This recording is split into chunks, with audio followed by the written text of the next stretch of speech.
Okay, the season is halfway over, and we get the opportunity to go back and look during the bye week of what we've done right, what we've done wrong, what we need to work on. Today, we focus on the offense. This is the Locked On Ole Miss podcast. You are Locked On Ole Miss, your daily podcast on the Ole Miss Rebels, part of the Locked On Podcast Network, your team every day.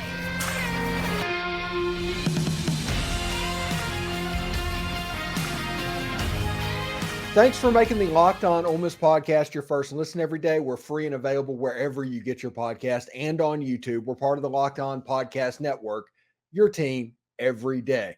I do want to let you know, normally right now I would be telling you about who Ole Miss is playing and where on SiriusXM and which channel and what it is on the SXM app. But Ole Miss has a bye week this week.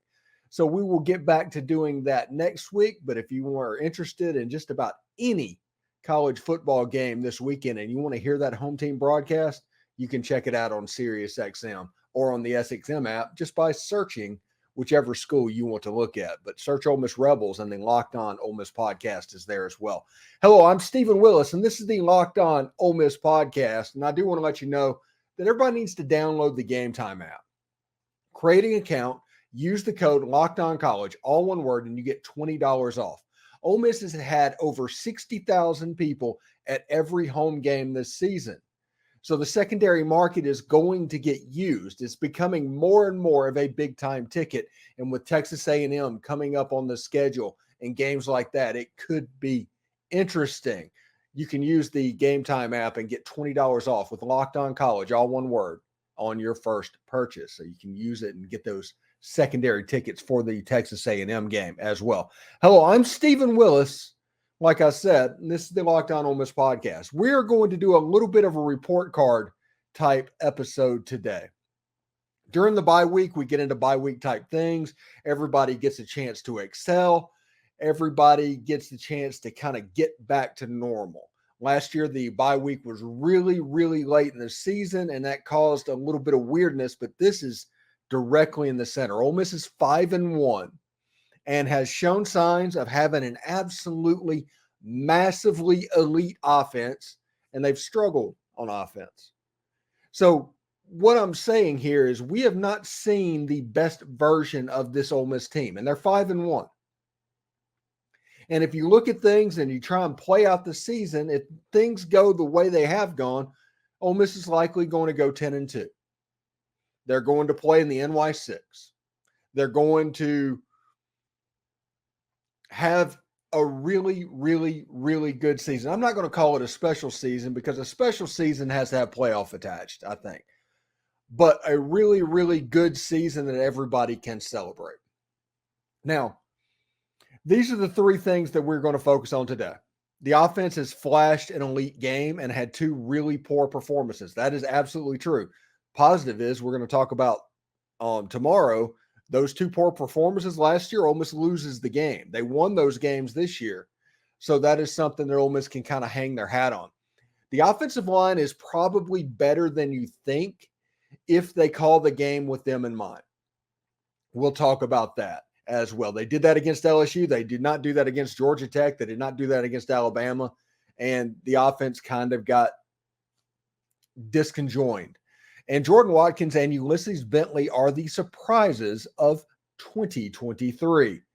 That one right there is a free space, but I did want to give credit because Jordan Watkins gets forgotten for somebody that has nearly 40 catches through 6 games. Well on pace, I think, for 1,000 yards. He kind of gets forgotten from time to time. And he was the big pass catcher that stepped up against Arkansas. Him and Ulysses Bentley are the ones that stepped up against Arkansas, and Ole Miss was able to use them and get the victory. But this offense, as we saw against LSU, can be elite. Over 700 yards of offense, 55 points, most against an AP-ranked team, I think on both accounts. What you saw is a very tempo-varianced offense in that game. On some plays, there was a one-step drop, get the ball out of your hand. Just get the ball to Ulysses Bentley or whoever in space. On the other hand, you had your normal second and third level RPO reads. The run game was straight downhill, really quick hitting. It was more read and react zone running. There was counters. There were sweeps. They were doing different things that really stressed out the defense. And when Ole Miss gets in trouble, and against the Alabama, against, honestly, Georgia Tech, Tulane at times, they bog down this way. When they get in trouble is when they get too simple on their play calling. They get into that rut of just, sometimes Ole Miss wants to go fast at the expense of variance.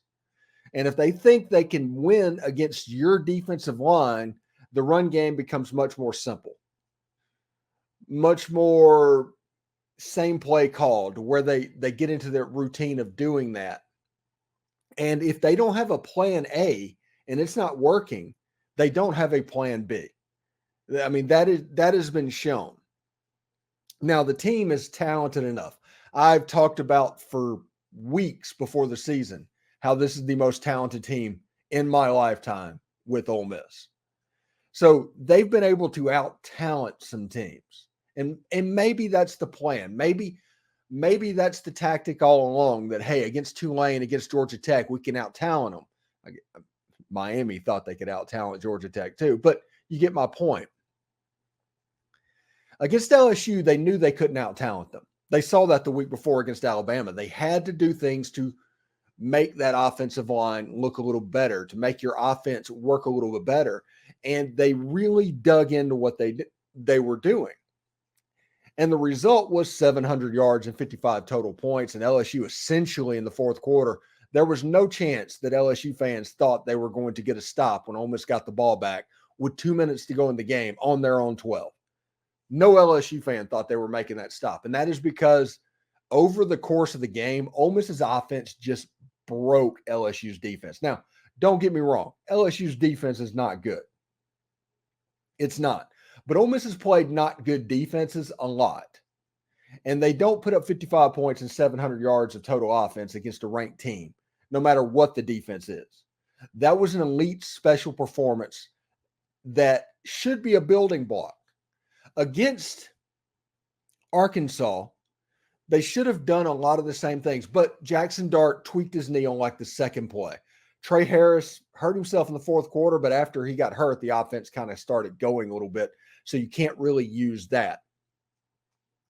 So Arkansas had a really good plan. They played really desperate, and defense, more than anything else, if you know your assignments and you're not busting, is about effort. And they gave that effort. Jaxson Dart was a little bit off because he was injured. He has time to get better before Auburn. This isn't a Matt Corral type situation. But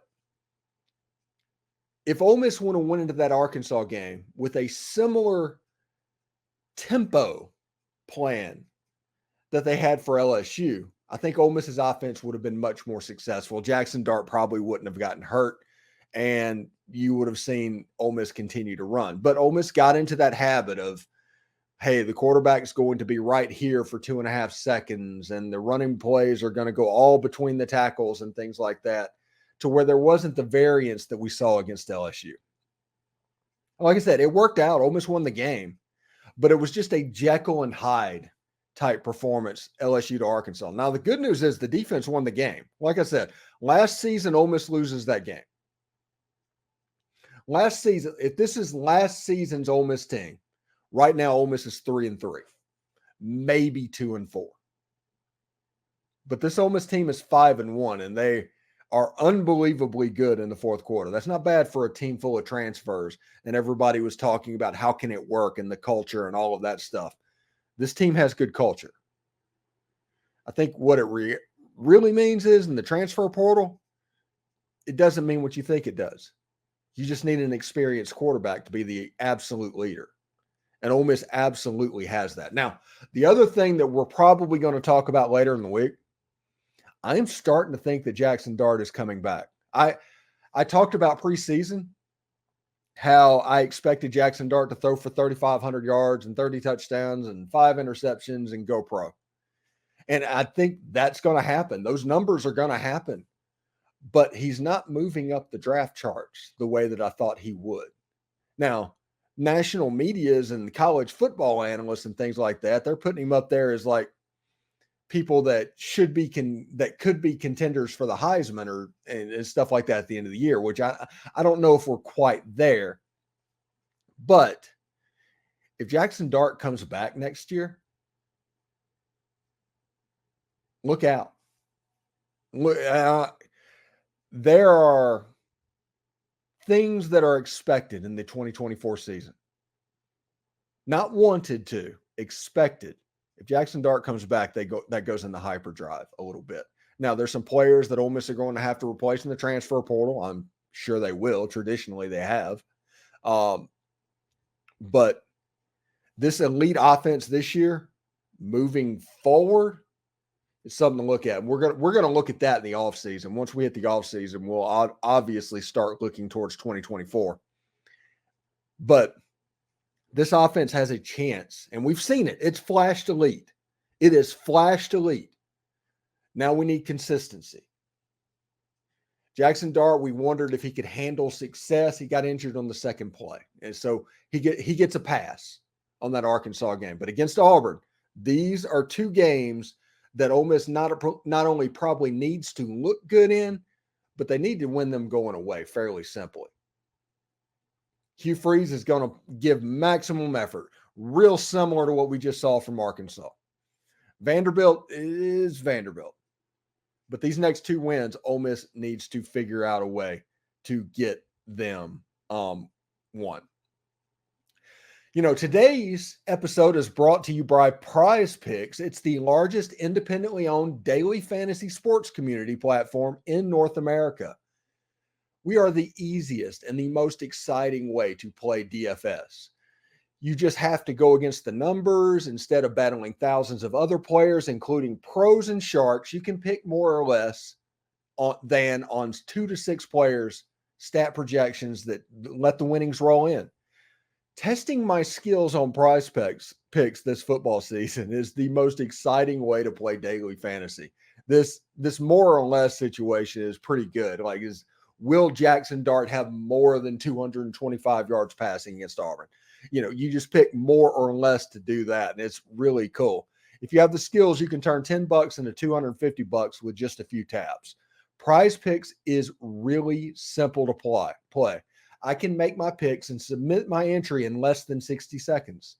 You can go to prizepicks.com, LockedOnCollege, and use code LockedOnCollege, all one word, for a first deposit matchup of up to $100. Go to prizepicks.com/LockedOnCollege and use code LockedOnCollege for a first deposit up to $100. Daily sports made easy. Prize Picks.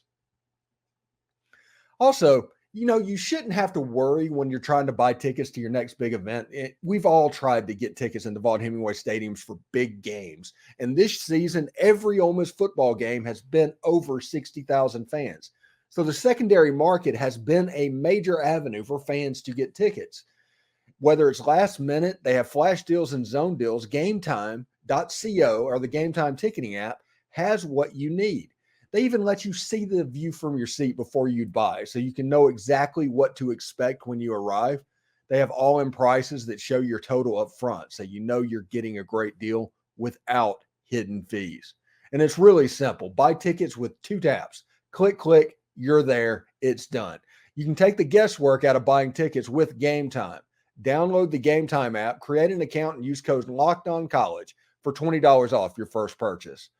Again, create an account, redeem code LOCKEDONCOLLEGE for $20 off. Download Game Time today. Last minute tickets, lowest price, guaranteed. College football season is here, and this season Locked On is kicking up our coverage with Locked On College Football Kickoff. Live each Friday, Locked On will go live at 11 a.m. Eastern on every Locked On College YouTube channel. College Football Kickoff Live will cover playoff implications and conference rivalry games and go in depth like only Locked On can, including insights and analysis from our stable of Locked On College hosts covering their team every day. Find Locked On College Football Kickoff Live every Friday at 11 a.m. Eastern Time on any Locked On College YouTube channel like this one. You won't want to miss it. All right. In the first segment, we talked about how this offense was a little bit Jekyll and Hyde. And this segment, we're going to talk about how the offensive line is probably better than you think they are. A couple of surprises that we need to look at, what Jaxson Dart is planning for the bye week. And in the third segment, we're going to give our top 5 players for Ole Miss in the first half of the season on offense. So that is the plan moving forward. Now, when you look at Jaxson Dart, okay, we talk about Jaxson Dart. His passing numbers, 107, 167, 1638, 12 and 2. Absolutely fantastic numbers. He's on pace for nearly 3,300 yards, 24 touchdowns, and 4 interceptions. That is his pace right now. That dog will hunt. And I am very impressed about what he can be. Now, Jaxson Dart going into this. Now, like I said, he nicked up his knee a little bit on the second play of the game.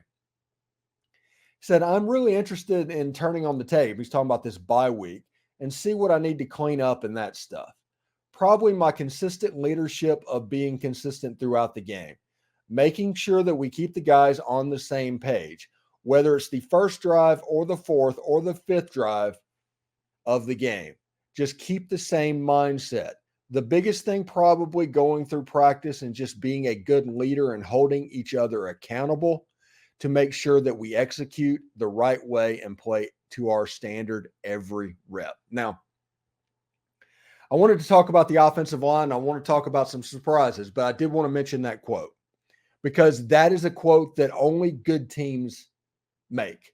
You will only see the leaders of good teams make that quote because everybody else is worrying about trying to clean up specific aspects of actually how they're playing. This is a very auxiliary type improvement that Jaxson is shooting to make during the bye week. And granted, with him injuring his knee, he's going to be in a walking boot and he's probably going to be on crutches for several days while they try and immobilize this a little bit.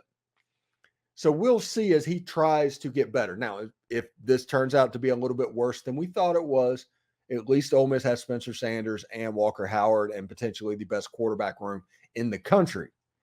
So we're not even worried about that. I'm not worried about running the quarterback with Jaxson Dart, but Jaxson Dart is playing fantastic. And Jaxson working on his leadership and knowing that he needs to become more vocal is an amazing step for Ole Miss. And moving into the last part of the season, it's important these next 4 games. And then the last 2 games, you have the weird game with Louisiana Monroe, and then 5 days later, you have the Egg Bowl. Now, we don't know what's going to happen in that Egg Bowl because State had about the worst Saturday they could possibly have against Western Michigan. The only way that could have been worse is if they lost the game. So we'll see exactly what happens. Now, let's talk about the offensive line. I've seen many people talk about the weaknesses and the low points of the offensive line. And against teams like LSU, Ole Miss didn't give up a sack against those 4 and 5 star players. Now, the defensive line against Alabama, they were disruptive. And Ole Miss realized, I think they realized, that against super athletic players, your team of low 4-star and 3-star players are going to struggle against their 5-star players. I think that's a lesson they've learned. But that isn't a situation where Ole Miss has a bad offensive line. What this means is, against Alabama, Ole Miss tried to block for 3.5 seconds against 4 and 5-star players, and those players beat the offensive line and got home, and everybody got mad at the offensive line. I think we all remember what that week was like. Against LSU, through the game plan and varying the tempo of the game and varying the areas that they attack, they took so much pressure off of that offensive line, and Ole Miss kind of handled business. Those 3 and 4-star players were very good. So the point in these last 6 games that Ole Miss fans need to look for is they need to game plan to help the offensive line. They need some quick game in there. They need to run outside, inside counter, all of that stuff. They need to be creative on offense because if you do that, this offensive line is good enough to be good. It just is. In the run game and the pass game, they ran for 320 yards and They threw for 380 yards on LSU. Missouri didn't do that this past weekend, and Missouri was up in one of the top offenses in the country. That was an elite game by Ole Miss football. Part of the reason it was an elite game is that they called the game in a way that helped out this offensive line. And if you can do that, if you can help out that offensive line against Auburn, who has a pretty good front, against Vanderbilt, against A&M, who has a really good front, Georgia has a really good front, Mississippi State has a decent front seven, you will be all right. If not, it could be problematic, and there can be some games where you end up looking like you did against Arkansas.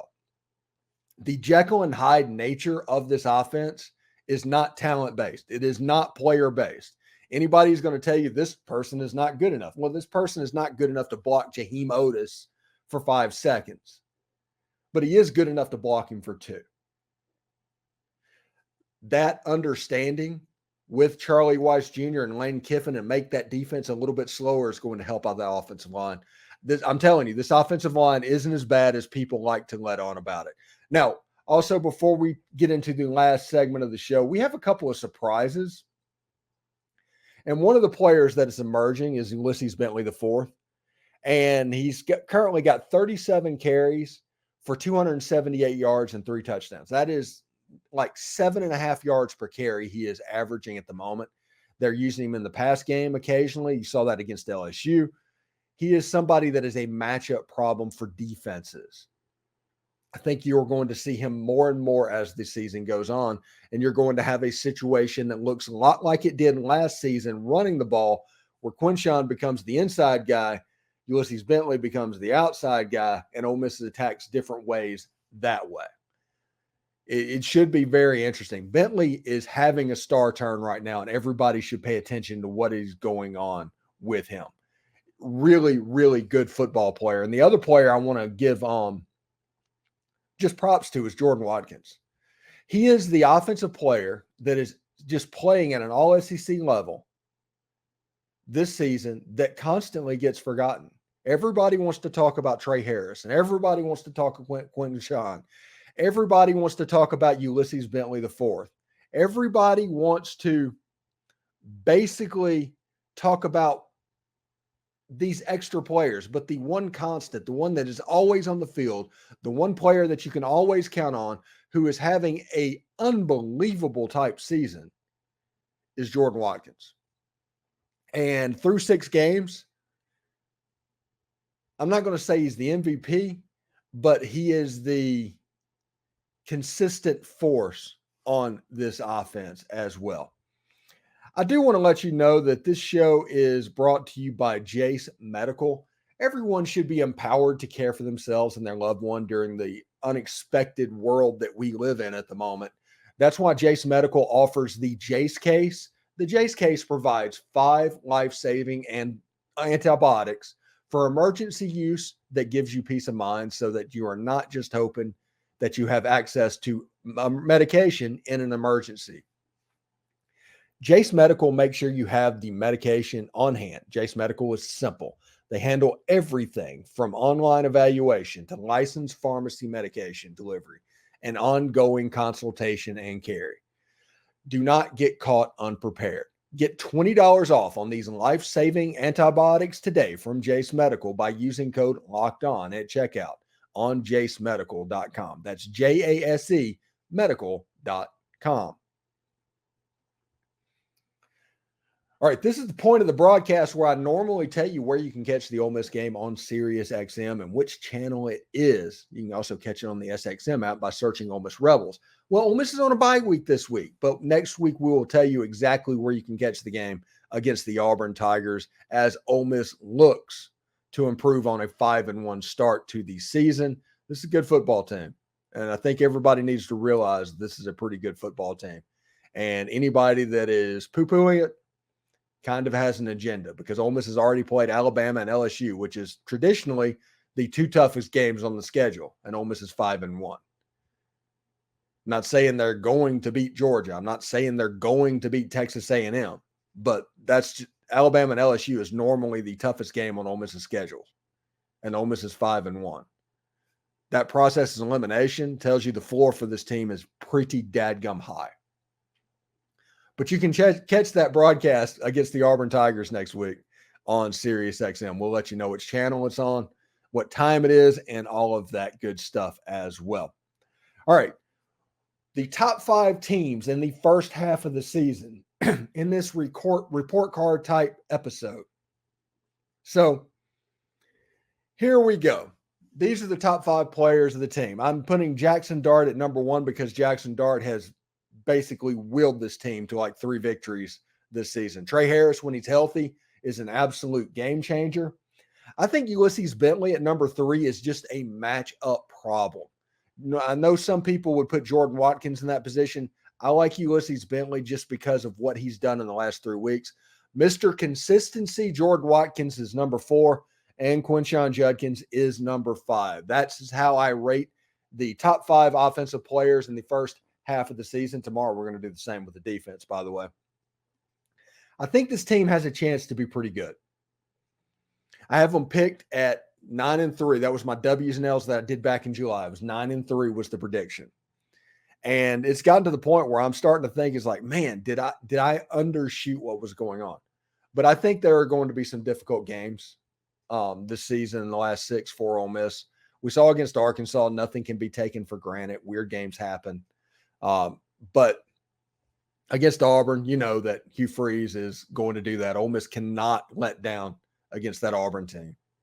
They just can't. That could be a season derailer type game. Ole Miss is going to go into that game with 10 or 11 point favorite. Ole Miss needs to win that football game. Then you have Vanderbilt. Ole Miss is probably going to beat Vanderbilt, like 98% probability they're going to beat Vanderbilt. Then you get Texas A&M, which Texas A&M against Alabama kind of peed down their leg. They played like an underdog. They got handled like an underdog. And Alabama is in position to where they have some tough games on their schedule. They do. They have some absolutely tough games on their schedule still. They have Tennessee coming up next week. They have LSU, which they have the athletes to wake up at any particular moment. And if that LSU offense can move the ball against that Alabama defense, I don't know if Alabama can score with them, even as bad as LSU's defense is. And then they have Auburn and Jordan Hare. That's always a weird one. They have Kentucky and Lexington. Alabama has a difficult close to the schedule, although Alabama is going to be favored in all these games. But it wouldn't surprise me if Bama slipped up at one of them. So we'll see exactly what happens. Ole Miss just needs to take care of business and handle things moving forward. Like I said, they have Auburn in 2 weeks. That is going to be the biggest game. If Ole Miss can go 1-0, not play down to their competition, that'll put them at 6-1 with Vanderbilt next. Back-to-back 7-1 starts are on the table for the Ole Miss Rebels. So that's pretty impressive. It just is. Ole Miss is winning football games right now. They're winning them at about 75% clip in the last 3 years or something like that. They're winning football games. Ole Miss needs to just kind of put their foot on the pedal and win another one. So this has been the offensive report card type game or program to where I talk about the first half of the season. Tomorrow, we will have the defensive version of this episode. We have Dalen Flowers tonight. David Eckert's going to be on this week. Tim Thomas is going to be on to talk basketball this week. Brad Logan's coming on. Michael Borky's coming on. Michael Katz is coming on. Tom Vanderford's coming on. Brian Smith is coming on. Bill Flowers will be on. And we're working on setting up a time with Ben Mintz. We are going to blow out the bye week in ways that other people aren't. Period. Nobody else is going to be doing this level of work. And we'll see exactly what happens. All these are going to be recorded between now and Thursday, and I'm just going to take a 3-day weekend, essentially, during the weekend. That's going to be my break, and I'm just going to enjoy football. So I hope everybody has a good time. We'll talk to you tomorrow, talking about the defense, and then once we get to Thursday, we'll start talking about Auburn just a little bit. and probably going to talk about a little bit of basketball, a little bit of recruiting. We'll handle that as this moves forward as well. But anyway, thanks for making the Locked On Ole Miss podcast your first listen every day. We're free and available wherever you get your podcast, including YouTube. We're part of the Locked On Podcast Network, your team every single day. Anyway, take care. Hotty toddy.